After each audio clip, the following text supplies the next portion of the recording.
They're making us look magical. I can just see the concentration on their faces. It's a very good thing. Are you alright if we have these notes here, or should we move? No, they're fine. No, they're fine. Yeah, they're good. They won't be in any of the shots. Okay. Talk as you were, just so I can get levels. just get a gauge on. So yeah, we'll dive into some of the nitty gritty, but it'll fly before we know it. And you know, we don't want to get too complex. Sometimes I will dive into the complexity, but yeah, we want it to just be a bit of a literacy conversation to help women really. An IO. Yeah, that's the one. That's the one. So you tell me when you're ready, Tom. Yeah, I'll just maybe bring this a little closer. Yeah. So phallic. No, just No, it's like every time I see one, Really? I'm like, what is that? Working with a lot of microphones. You never think that? And I do pronounce your surname phallic, don't I? Is that, I'm just afraid, checking. I'm afraid that's what I married. Yeah. What was I thinking? My kids say, why did you do that thing? I get that totally. And now you've got a hipster face. And I really don't mind having. My stepson actually changed it to Forlick. Oh, really? Because as a young boy, He got was teased. embarrassed. He got teased at school. Yeah, my cousin, so my mum's stepfather, his last name was Munton, which is like, it's a terrible name. Munton. Yeah, it's just difficult. and my cousin's like, she changed her name the second she got married. She goes, it's the worst surname. Everyone will just call you Munted for the rest of your life. So yeah. And Alex, you know, I'm an independent commentator. Retired commentator, but you're here as a guest of Household Capitalist. Yeah, I don't work for them, and it's it is what it is. I think so we'll keep it fairly conversational, where it's all it needs to be. Oh, shut the door. Am I starting now? You're starting now, yeah. Thank you, my love. Okay. So today we're talking the dollars and cents of financial retirement. How do you get money when work stops? I have money guru Nicole Pedersen-McKinnon and retirement commentator Kay Fallick here with us today to help us understand the dollars and cents of retirement money. I want to ask Nick first that you've said super should be called free money, because not a lot of us really understand what superannuation is, and we might get our statements in the mail, but actually you think if we just called it free money, people might pay more attention to it. Or at least your fun fund. Do you know what I mean? I've got a massive branding problem here. I mean, what were they thinking? You've got words like salary sacrifice, you know, concessional, non-concessional, Division 296, Division 293. What does it all mean? Yeah. Literally, this is your future. This is your security. This is your success. And yet, we sort of largely ignore it. We hope it's ticking away in the background of our busy lives, but it actually needs some love and care to get us there. Yeah, especially once you hit 50, right, Kay? So I think for most women are behind the 8 ball with super just because we take time out of the workforce, we don't earn as much as men. I've seen a statistic that says we retire with 23% less total balances than men. And it's not just about your balance, it's about a whole range of different things. And hopefully that's what we're going to cover today. But I wanted to ask you, if your superannuation balance could talk to you, what do you think it would say? I think it would say, look at Moy. I think I'm joined at the hip with Nick here, that you can't just let it grow, which it does because it's mandated. Yeah. What you can do is love it, nurture it, like the plant behind you, give it some water and some food, and allow it to blossom. To do that, you need to read your statement. Apparently 40% of us do not do that, right? We don't open it, let alone... Well, it's also similar kind of, you know, set and forget ostrich approach to, you know, who knows their mortgage interest rate? How many people actually know that mortgage interest rate, you know? Like, this is the actual future. This is important, this one. And it's almost as though we've delegated to our employer oh well, they have to put it in by law, and therefore it's their job. It's not, it's your money. Yeah. Whether it's your fund money or your security money, so important. So look at it, understand it. And I do think funds are now realising they need to make it a bit more engaging, and they're trying to come up with new ways to get people to at least look at their super balance and open their statement, which is a good start. But one of the other really key things which Nick has written for Citro about is that you can sort of plug things into the Money Smart calculators and so on, and just start getting an idea of what your super might mean for you in the future, and then you can tweak things. And what it means is income. And doing the sums on how your super will become a retirement income stream really involves understanding compounding it and what inflation might do. Oh yeah. There's another good one, compounding. Yeah, That's so powerful. That's what the calculators are for. That's Hello, right. digital calculators. So you don't have to be a mathematician, but you do have to use them. Absolutely, I think it's about getting that wrapping your head around the fact that it's going to be a payday. Yeah. It's going to be a payday for a long time. Talk to me about that though, and I know I've got questions leading us into this, because most of us understand this thing called pensions. Not a lot of people, according to some of the studies I've read, even understand that the age pension is still a thing in Australia. So a lot of people don't understand the interplay between the government age pension and a pension they might get from their super fund. Can you talk a little bit about that, Kay? Sure. So right now, age over 67, Correct. which is age pension age, 65% of people are on a full or part age pension. Okay. If you're on a full age pension as a single, it's about 29k. If you're a couple, it's about 44, nearly 45,000. It's enough to exist on. It's not a wildlife. If you're renting, it's a problem. Yeah. The other 35% are self-funded, largely speaking. But as people go through retirement, by the time you reach your 80s, 80% are on an age pension because you're spending your super down, which is what it's designed to do. Planned to do. Right. And therefore, you will have this safety net, which is a pretty good safety net when you look at the rest of the world. Yep. On top of that, you get a pension concession card. That's worth between $3,000 and $5,000 a year, depending on medicals and so on. And of course, that's why some people want to qualify for even $1. Exactly, Because of that concession card and all those to discounts. just go over there. And sometimes people do wild things, like spending capital to qualify for that. Yes, So, I've seen that too. again, It's a balancing act. it's, But interestingly, and this is a bit geeky, the pensions you can get from your superannuation, they differ as well, right? There's different types of income streams that you can get. And an expert I was talking to last week explained if you want to buy an annuity type stream, which typically on paper looks like a terrible investment, right? It looks, oh, why would I do that?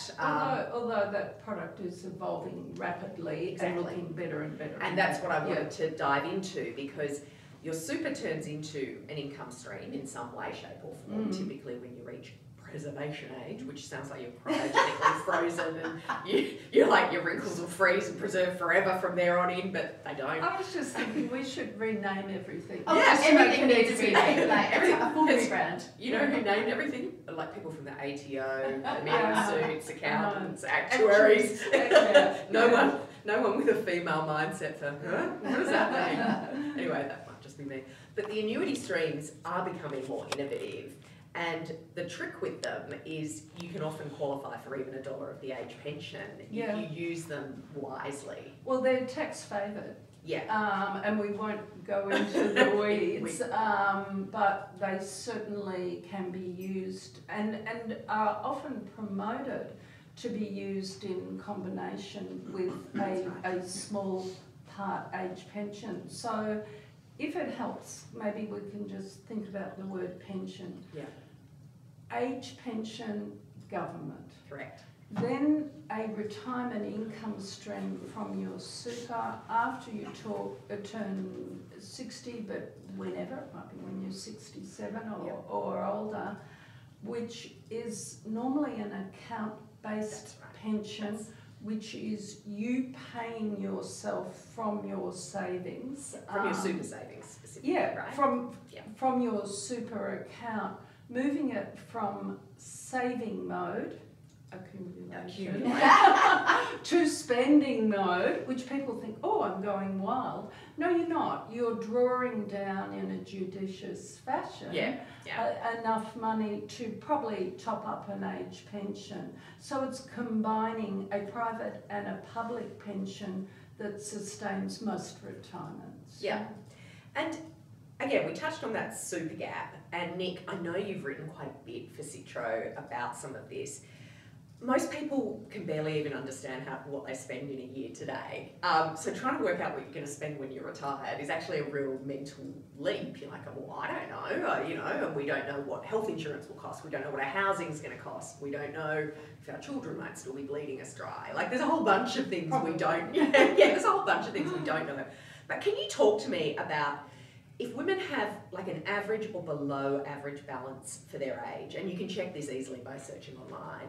If you're in that situation, given that women are already behind the eight ball, what do you think most women should be looking at to try and live on once they retire?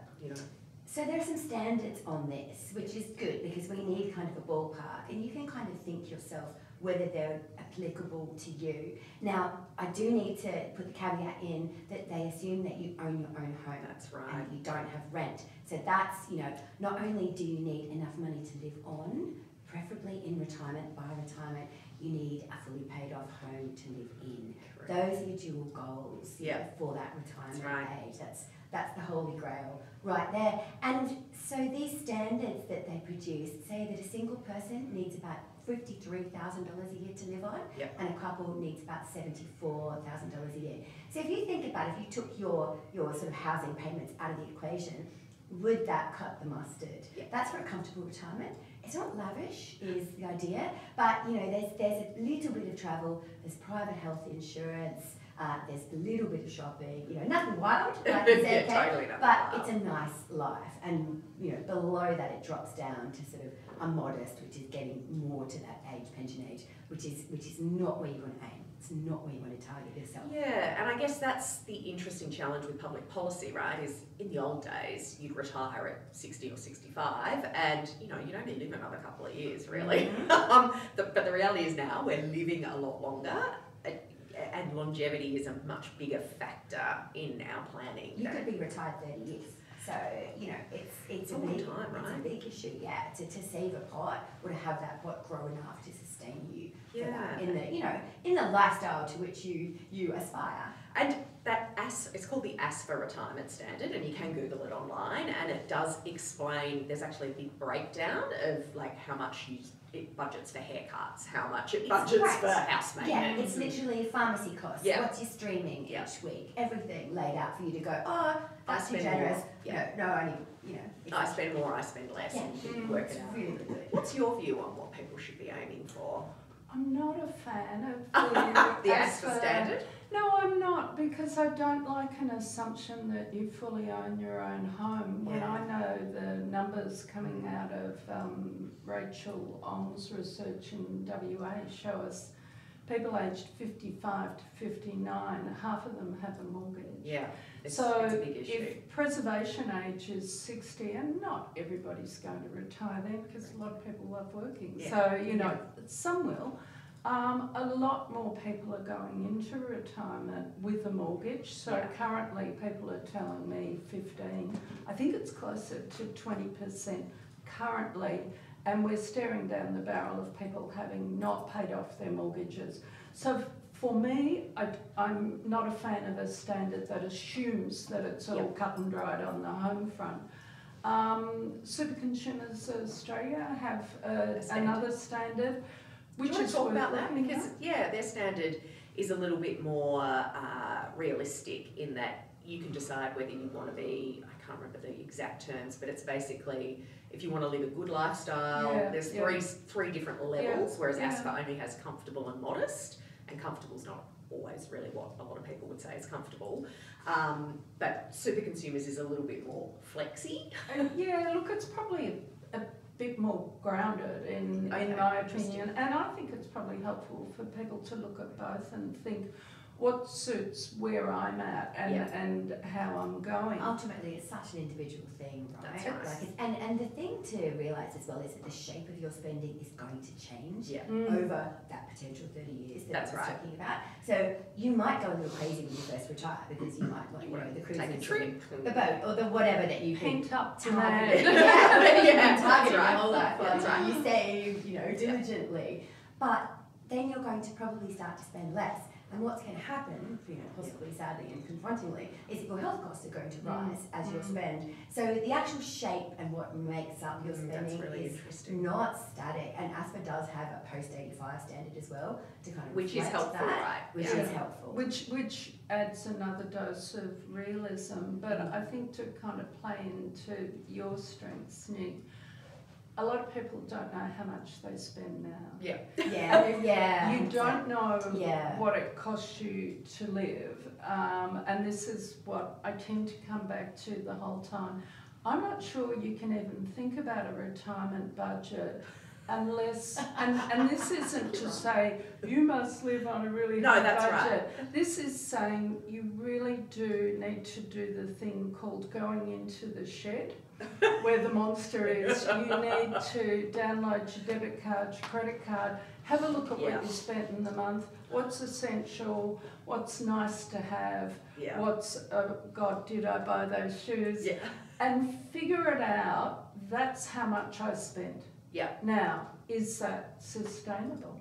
Yeah, and you're exactly right, but budgeting is another horrible word, right? Oh, I know you horrible. love it, Nicole. And I know. no one's going to, you know, I'm sorry, but no one's going to forward budget. Do you know what I mean? Yeah, Like, totally, I mean, to totally. your point, Kay, like Yeah. we struggle to budget now. Do you know what I mean? So I what mean, am I having spending that now? ballpark idea Yeah. is probably a good thing to broadly target. Because of course, what we need to know then is what kind of lump sum is going to get us there. That's right, and that's where the Yeah. calculators are good Yeah. ballparkers for Those you. super funds, I think, are more supportive, not because they had the blinding light, but because the government requires them through the retirement income covenant to step up Yeah, that's right. and provide more tools, provide guidance is the word that's being financial used. advice. As opposed to advice, Yeah, the advice dirty is a word. dirty Yeah. word.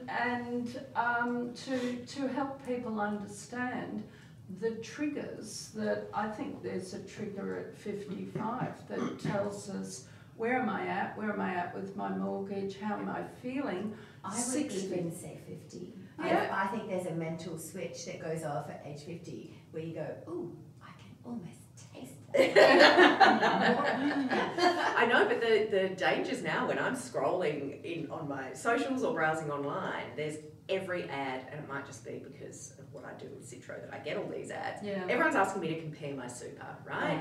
And they want me to just instantly go to some online form, enter my details, get a phone call back. And this is actually really alarming because it's scam adjacent, right? Once people know that you've made that inquiry, they're like, oh, hello, you've got money. Yeah. And then they can put together other pieces to sort of find you. And it's not coming from a good place, because a lot of people will tell you when you've got a balance, I would say it shouldn't be as low as 300, 400 or 500,000 in super. People will come at you and say, go for a self-managed super fund. Absolutely. And Which is really a very big step, a self-managed super fund. big step, costs money to establish, costs money to properly run it, to be a trustee. Yeah. Massive step. Yeah, massive. But people just walk into it as though, oh, I'll get better returns. And it's as simple as that, I'll be but in it's not. control. Yeah. And I absolutely agree with you. It's the literacy around this that's the problem. The products are all essentially fine in and of themselves. It's just not all of us really understand how that money becomes real in our world day to day, right? Yes. And self-managed super funds, a lot of people can lose money, particularly when markets are a bit topsy-trumpy like they've been. Well, because it allows you to 100% indulge your like investment personality, which in that situation is probably pure fear, right? And this is the classic private investor mistake, selling at the bottom, you know, when the discomfort has become too much to handle, and then buying back at the top because everyone's buying again now. Look, isn't the market a happy place to be? And you know what you've done? You've missed the recovery. Yeah, exactly. Losses. And that's what a lot of people don't necessarily understand about the gift of superannuation, which again should be just called free money. Yeah. Because it is a very tax sheltered way to earn an income after your salary stops. Is really kind of what it is. It's absolute gold. Yeah. And let's say you're in one of the many retail or industry funds. Yeah. You are having your money managed by experts. Correct. And the returns, I had a quick look at Super Ratings returns year to date, and they're sitting around 8%. It's pretty good. Which, given this kind of volatile, that's right. We've had a phenomenal rebound from the Trump turmoil. It's not over yet. It's going to be a wild ride, but you know, you don't even have to outsource your superannuation to experts. You can also just invest through your fund in index trackers. And can you explain what that means in real language? Yeah, so you're on the roller coaster, yeah, right? You're on the roller coaster. There's no one trying to second guess and be better than that roller coaster.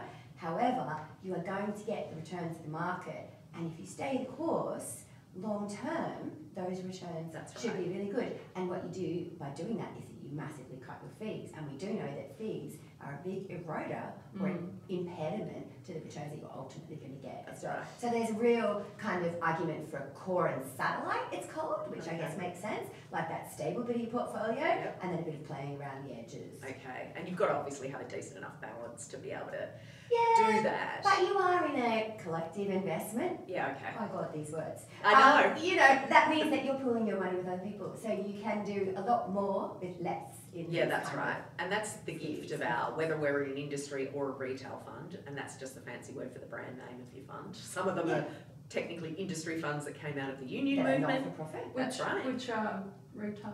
Yeah, Because anybody can buy it. Correct. And we've got choice now, so we can move our super really easily. I think 30 years ago, before super policy was set, you know, you were only ever with the fund. No, that's right. And now, you know, you've got the Your Super tool on the ATO website, which is a fantastic way. Just go through MyGov, and it will bring up what your super fund is, your returns, and you can choose, say, 4 alternatives. Yeah, and that's a much better option to do that than to click on one of the social media ads getting them to compare your super. As you then go directly to the source and do that search yourself, not... Yeah, totally. And I think underlying the idea of your money growing in super, I think to kind of pull it back really to basics, is to remind ourselves if our money's in a retail or an industry fund, which most people says, you set your settings, you choose your settings. So if you don't, your fund will default you probably to balanced. But which means about 70 to 80% invested in growth assets, like the share market, just to clarify. Yeah. So there's your default. But let's say you, I don't know, 51, and chances are, and we'll talk longevity, I'm sure, chances are as a female, you're going to make it through to about 92. So you can start to have a look at where your default is and think, well, you know what, I think I could move to there, or part of what I'm doing I can move. And you're in control. So you've got the best investment people that Australia's produced looking after it, but you're saying, okay guys, now work my money harder. Yeah, so it's a bit like the equivalent of the way we might allocate our grocery budget each week. You can go to Woolies, you can go to Coles, you can go to Aldi, you can go to your fresh fruit and veg or your butcher, and the super funds actually let you decide which bits. Do I want high growth? Do I want property? Do I want cash? Do I want... And all these things don't really mean much in the tangible world of getting money, but you can actually have a lot more in the end, which is very tangible once you've reached preservation age. And that's the bit that I think it's very hard to make the mental leap towards. But I think put your super fund on the spot. I agree. Bring them up. Old-fashioned, but why not? And most of them are good with that, right? A lot of them will give you a free appointment. Correct. And ask dumb questions. Just say, what is my investment setting? I'm this old. They won't give you advice. You don't want them to. Personalised advice. No, but they can talk broadly about where you're at, how long it's going to last, and the numbers that you need to educate yourself and become stronger. Yeah, that's exactly right. Now, I wanted to ask you, Kate, because you're here as a guest of Household Capital, and there's this thing we've got in Australia called very expensive homes. And it's the reason why, you know, older people do have mortgages, is because our property market is the second most expensive in all the world. Only Hong Kong is more expensive than Australia. Yeah. Well, is it, or is it just... dubious on Yeah, I was going to say, No. is it or not? Is kind of the question, because if you're not, it's widened the gap between the haves and have-nots, right? So I guess my question is, what role does your own home play in your retirement planning? Because it's a big one. It's huge. So again, to bring it back, I talk about 5 pillars of retirement income. So age pension will underpin most people. Yeah. Super will top it up beautifully for most people who've even got a semi-modest amount. Yeah. Private savings are part of that picture. Some people won't have. Work, we forget many people work beyond retirement age, whatever that is, age pension age. Exactly. And that's a particular kind of aspect and has a lot of rules, of course. But the home. Yeah. So a median priced home is around the $1 million mark. I used to quote 920. You live in Sydney. It's outrageous. You've just made a bunch of people cry. I know. Different universe in the cap cities, but median is nearly $1 million now, which is about 4 times what the median super is. So there's a comparison. If you have your home, you have gold for retirement. That's right. But to be slightly more pragmatic in my life, I'm being pragmatic, not about money, but about our emotional needs for security, for caring for people as we age, as aged care comes on the horizon. 95% of us will take a home care package. That's right. Not go into residential. No one wants to go into residential aged care. Not really. No one willingly goes, take me here. So if you've got a home and if you've got some super and if you're able to get your hands on your equity, if you haven't got spare cash, then you can retrofit your home and live there until, as many people do, they're 102 or something. Absolutely. So it's a good story. It is a good story, but it's not for the people who are locked out, right? So for people who, and I have many friends, girlfriends in this position, single parents who've, you know, got no super, or the super was wiped out during COVID, for example, still don't own a property, rents are now way higher. These people may have a tiny super balance, but what are they going to do is kind of the question. And one of the other scary stats around women being behind the super 8 ball is also that women in their 50s are the most at-risk age group of being homeless. Like, that scares all of us. It's a horrible statistic. It's factual. Yeah, well, it is, and that's why women need to really understand that interplay between super, owning a home and so forth. Now, one of the things we did at Citro was we created a retirement locations guide, which wasn't just about moving to swanky Noosa or, you know, Kiama or one of those, or Byron Bay, you know, one of those really expensive places. Definitely had some of those locations in there, but it was also about finding really affordable locations, which admittedly won't have the same infrastructure as a city, but if you retire with a balance of, say, 500,000, which is not out of the question once women are in their mid-60s, even if it's relatively low, you know, if you can find a property to buy as you flip to retirement, you will then qualify for the age pension and so on. And so, Nick, I wanted to ask you a little bit about that because you are like the mortgage guru. She loves being mortgage free, except when you're going into retirement and you reach the age of 50. Talk about what a mortgage means to women in their 50s now. Yeah, look, a mortgage is not necessarily a bad thing. Yeah. And a lot of people are striving to pay down that mortgage. Yeah. Having that money in the housing carries this benefit of meaning that you are much more able to qualify for the age pension. Correct. Whereas if you had that money instead in superannuation, that would You have to be supporting yourself. cut your pension, right? So there is some advantages of that. Absolutely, having that roof paid off your head is a goal, whether it's one that you are going to be able to achieve or not. It's one to strive for. Yeah. But there is a problem though with completely paying off a mortgage. Yeah. Here's Talk about that because I don't think many people understand that. Yeah. Here's a little wrinkle. So once you hit 50, you are going to really struggle to get a loan.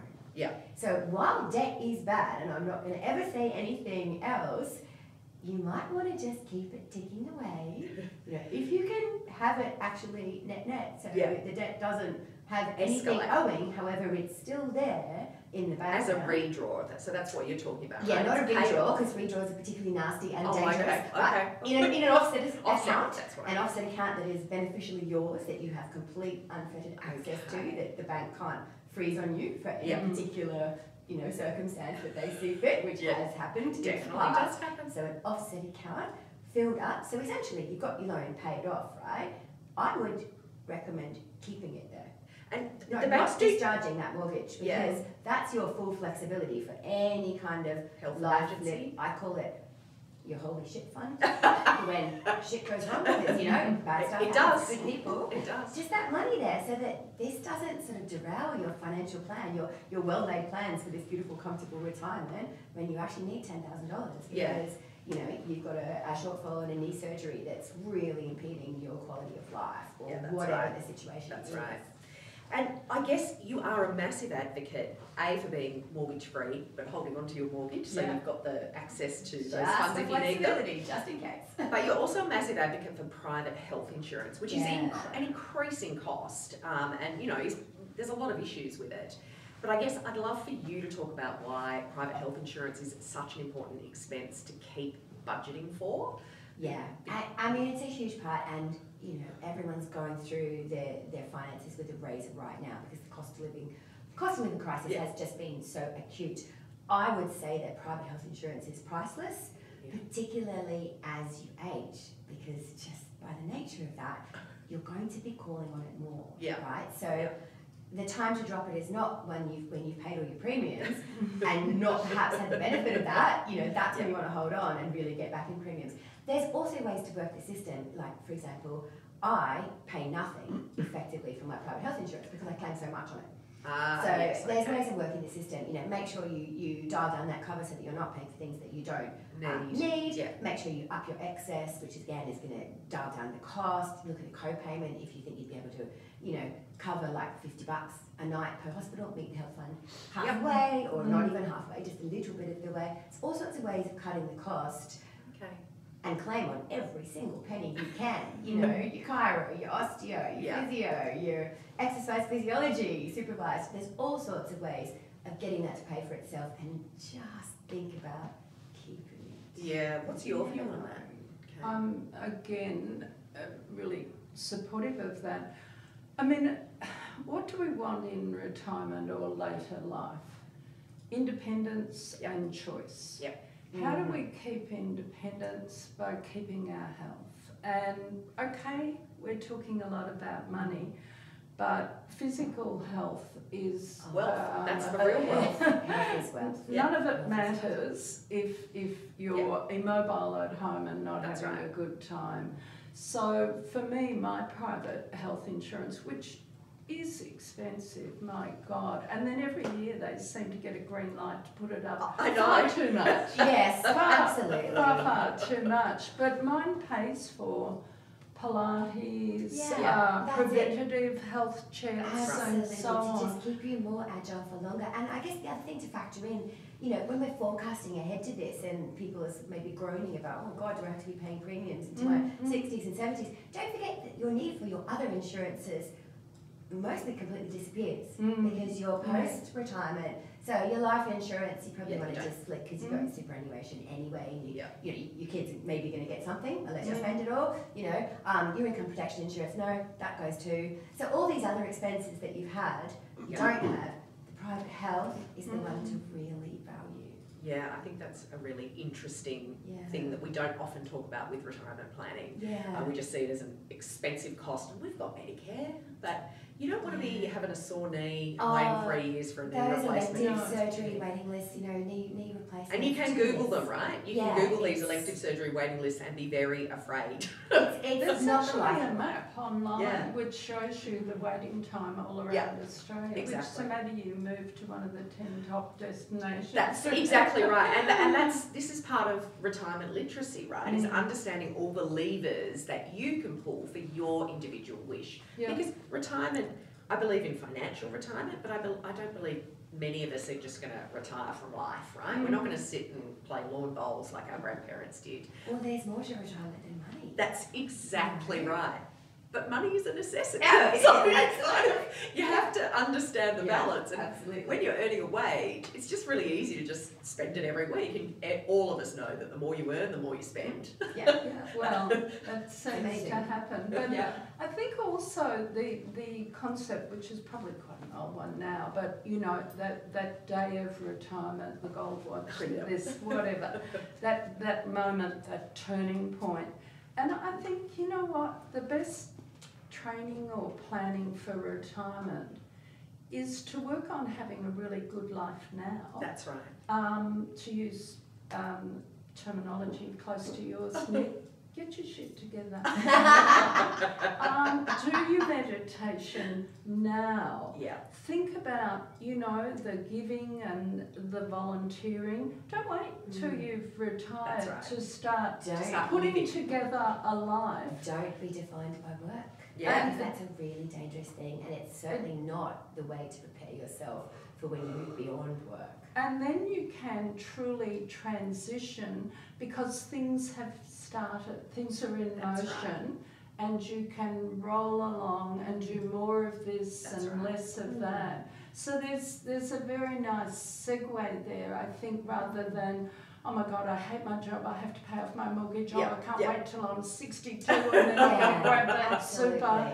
That's quite lurching from one thing to another. And if you, and this has been why men typically don't retire well, because commonly it's men see themselves as a provider and they're like, oh excellent, now I can retire, I can go fishing or whatever they've been dreaming of, but actually there's no status, there's no purpose. The network has collapsed. And it is about more than that. It is about purpose and where we all want to go. Purpose and personal connections. Yeah.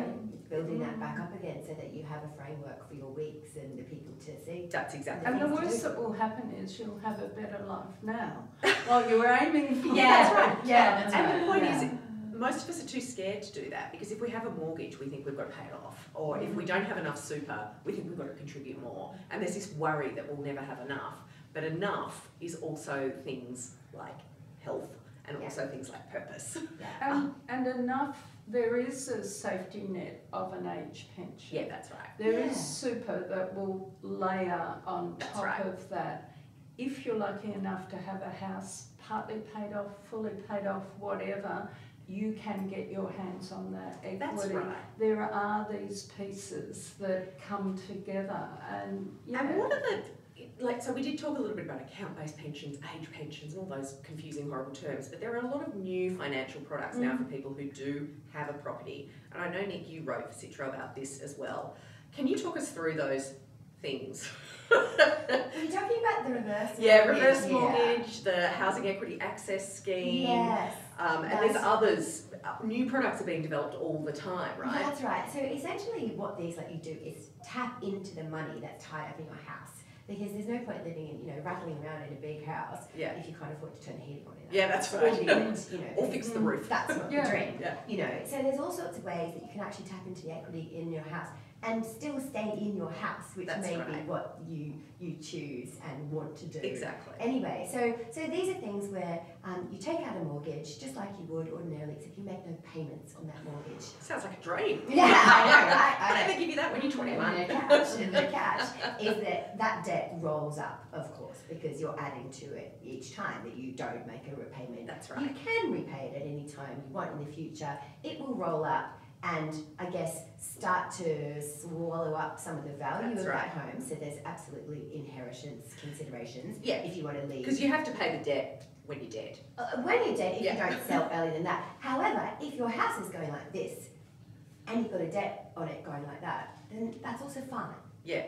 Okay. There might be a margin there still to give your kids. And, I would argue that they should want you to have a good quality of life. No, and I'm sure most kids do. And one of the big reasons people take out reverse mortgages is to give money to their kids. And this is another big issue with retirement planning now, right? Because our property prices are so expensive. If we have kids, the bank of mum and dad is something ridiculous, like the 5th biggest lender in the country. Yeah. And it makes more sense to get them into a property while you're still alive than to leave them something when you're dead. Because they'll be in their 65, basically, when it's kind of Yeah. too late. Yeah, I mean, we've got this 5 trillion plus intergenerational wealth transfer. That's right. That is happening in the next couple of decades. That is basically being brought forward because parents are watching their kids That's right. really struggle with these house prices. And the interesting thing about the intergenerational wealth issue, which again is another horrible term, it's really waiting for your parents to die is what that means.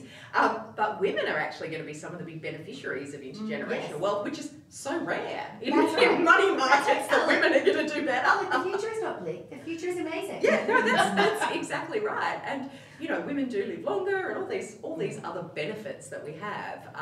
We just need to sort of dial up the literacy, I think, around the planning and engaging with money, because most of us just want to spend it on fun things and not be thinking about what we might want to spend it on when we're 75, because you still want it to be fun I then. talk to my kids all the time about future you. Like they're little, so I use it in relation to food a lot. It's like, do you really want to have that other piece of brownie right now? Because think of future you, there'll be no brownie left. And my daughter says to me, she's all over this. She goes, I hate future me.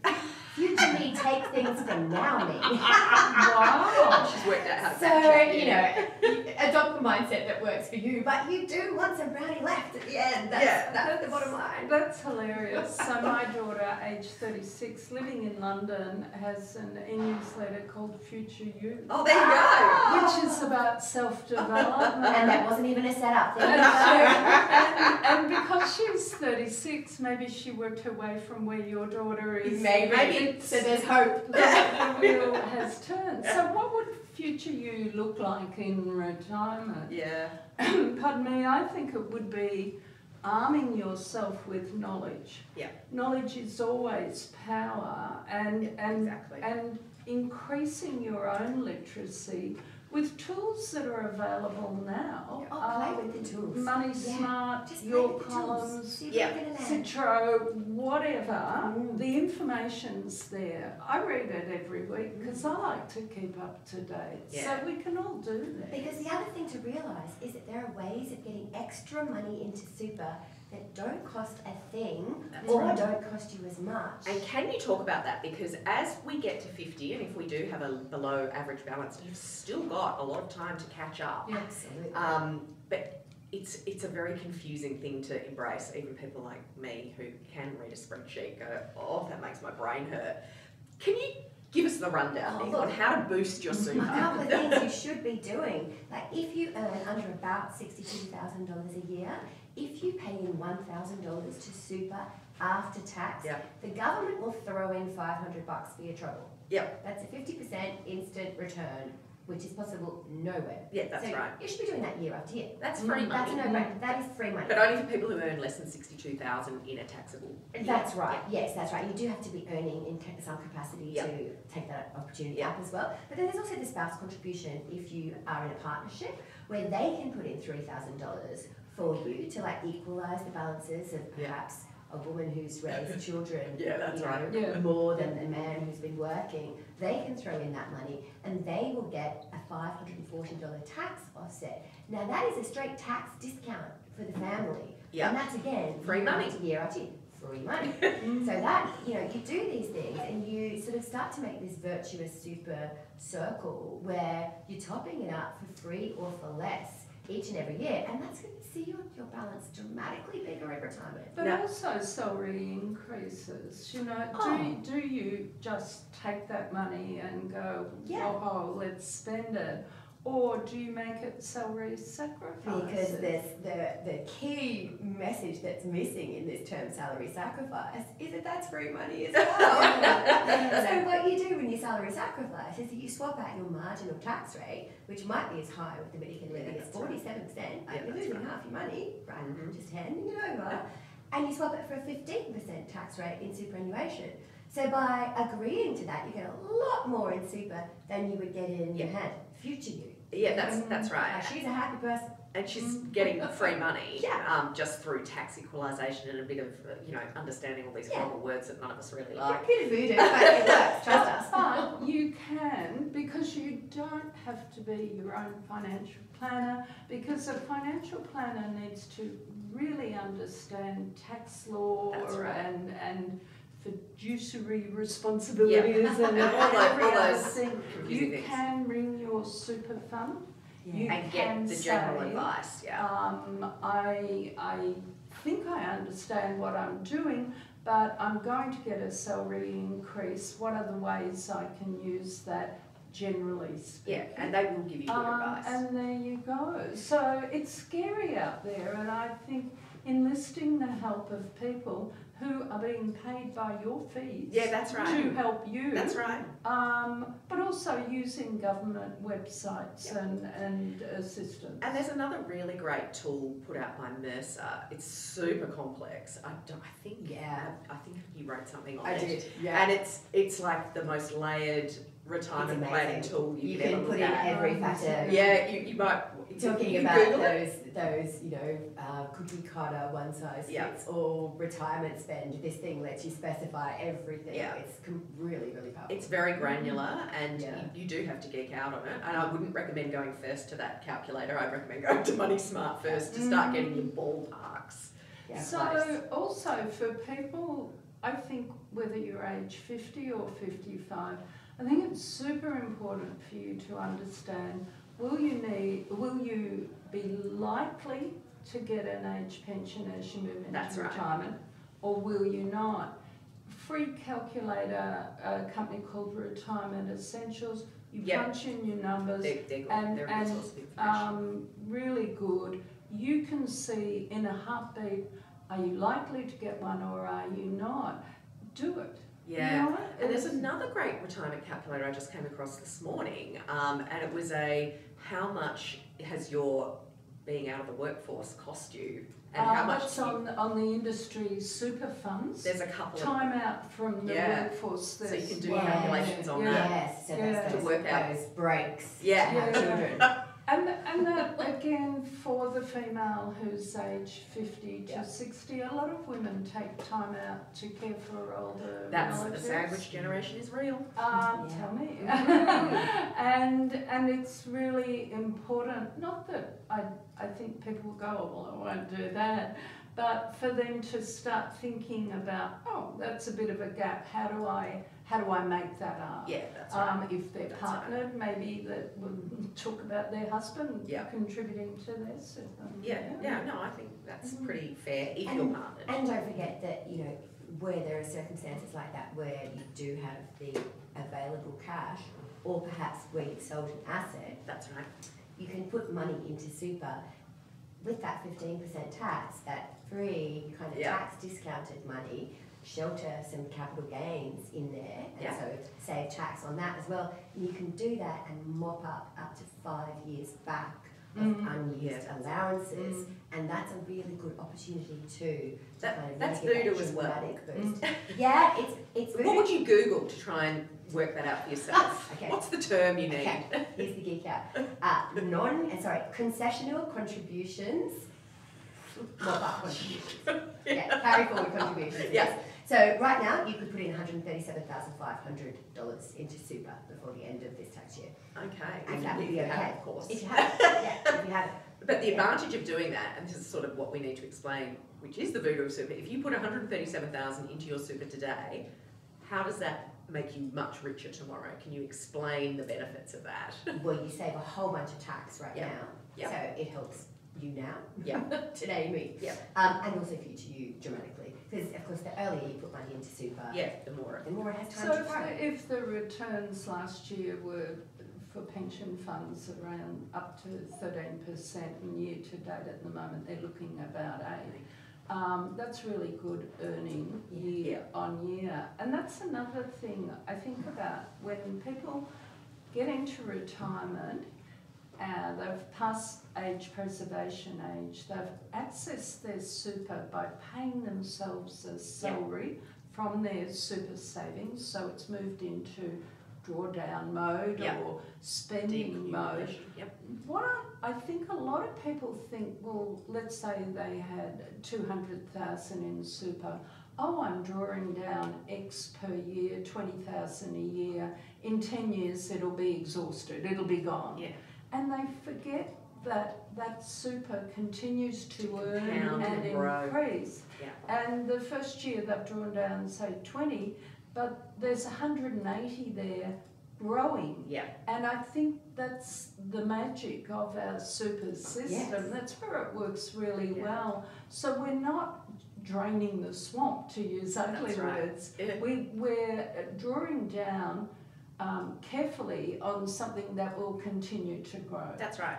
And the big bonus is you get money for not working. Like that's Yeah. really what super does, right? It gives you money without having to work for it. Or you add it to work income, so the work bonus is... And the work test is really interesting now because it's much more generous than it used to be. People used to get penalised if they worked and they were on a government age pension. But now the government's really trying to encourage that. There's still rules. It's better, so it's sitting at around 11,800, 12,000 a year before your age pension is affected.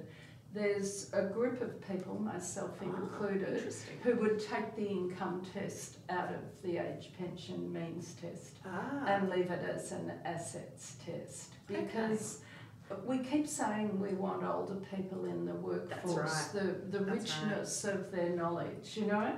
And then if they earn more than 12K, we start reducing the pension. It It's makes a perverse little incentive, is what you're saying. Well, I would like to see work income expanded. Income generally, that's arguable, but an enormous amount of people will continue to work, and it gets messy trying to figure out whether you've gone over the threshold or not. If it's project work. So you might be Santa Claus for 4 weeks and you've earned too much in that. So Centrelink is not your friend at that time. But Services Australia do actually have a free financial advice hotline that people can ring. And they do seminars. Yeah, and they're all free. So, you know, you don't have to pay for them. Why we were talking before about financial advice being a bit of a dirty word is that the previous incarnations of financial advice, many financial advisors exploited what was called trailing commissions, and that's now a no-no. They're not allowed to do that anymore, and that's why Australians now have to pay for personalised financial advice, which is considerably expensive if you realise it's 3 to 5K a year, and sometimes you might want to review that. Well, there's a range, but there are companies who are charging 500. Right? Yeah, that's and that's really another awful term, episodic advice. But that's like a needs-based advice. Do I pay off the mortgage or do I leave it in super? That's an arrangement where you can get good advice for a lower amount of money. The 5K, 6K thing is more a kind of whole life plan. Yes.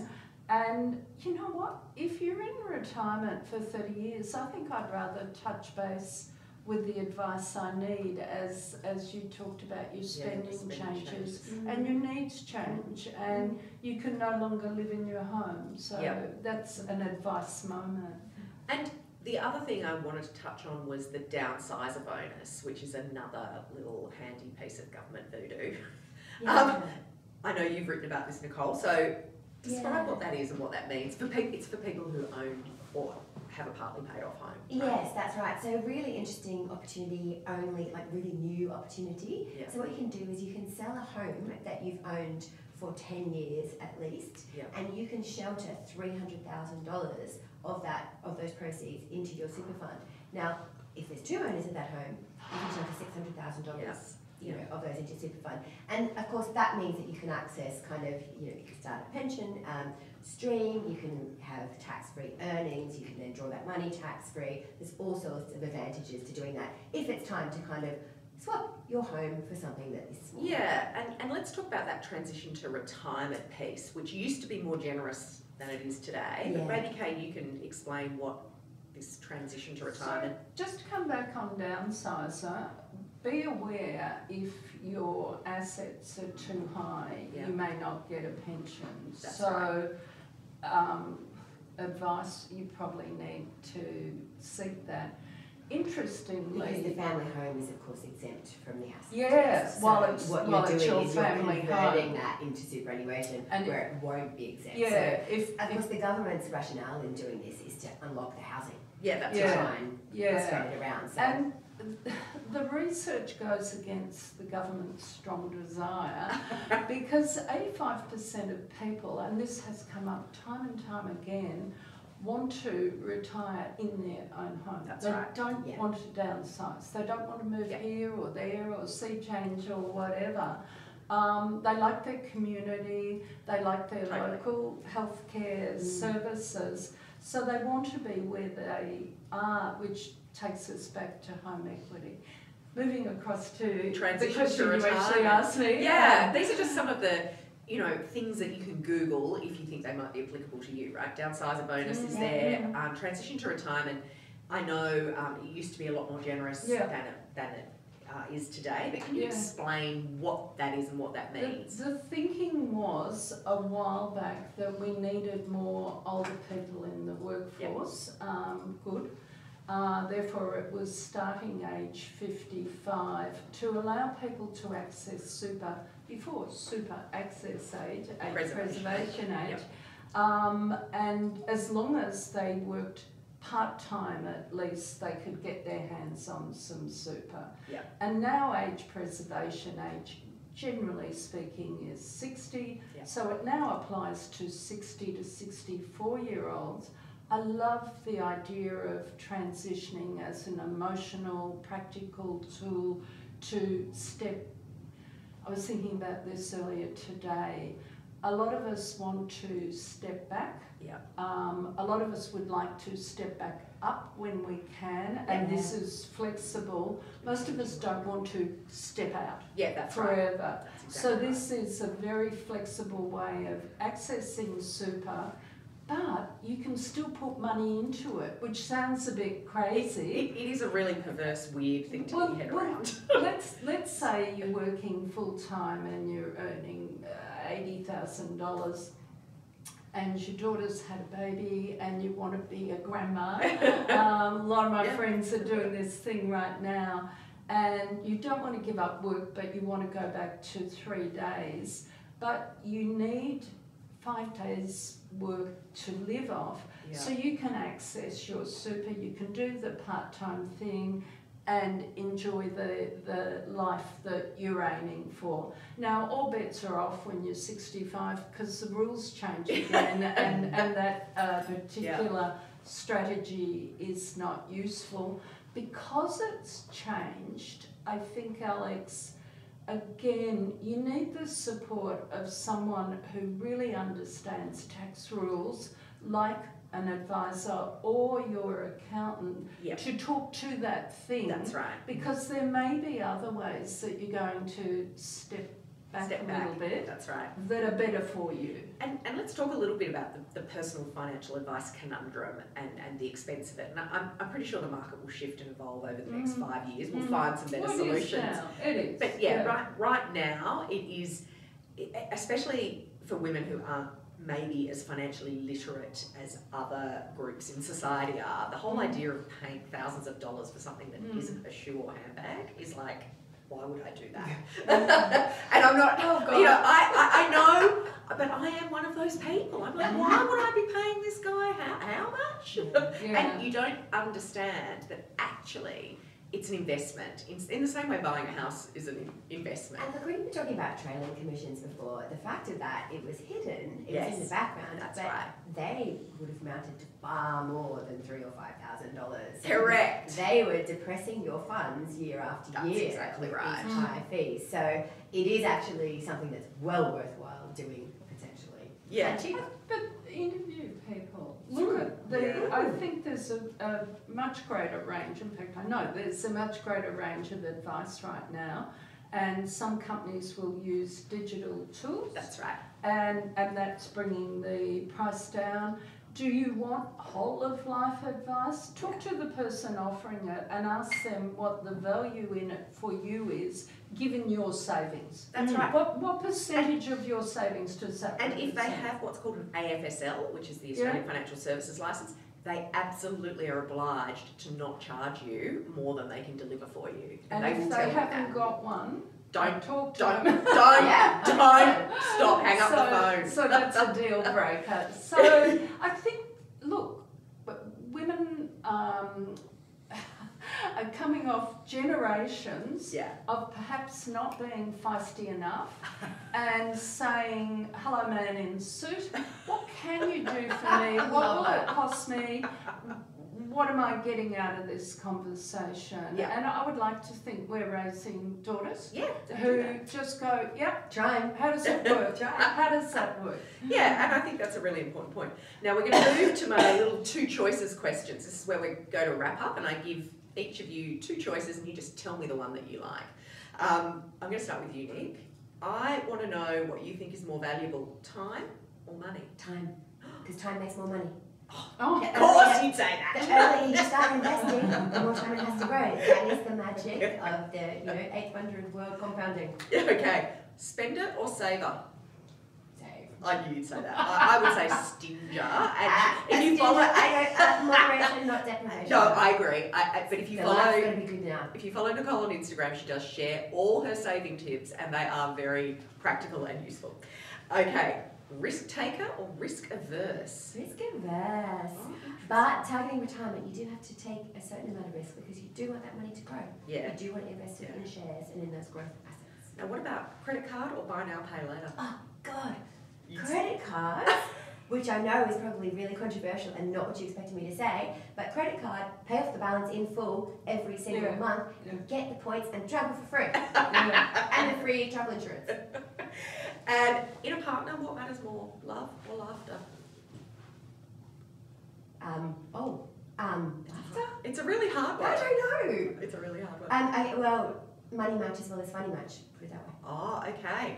Money match and funny match. Very good. It's got to be both. Okay, Kay, here comes yours.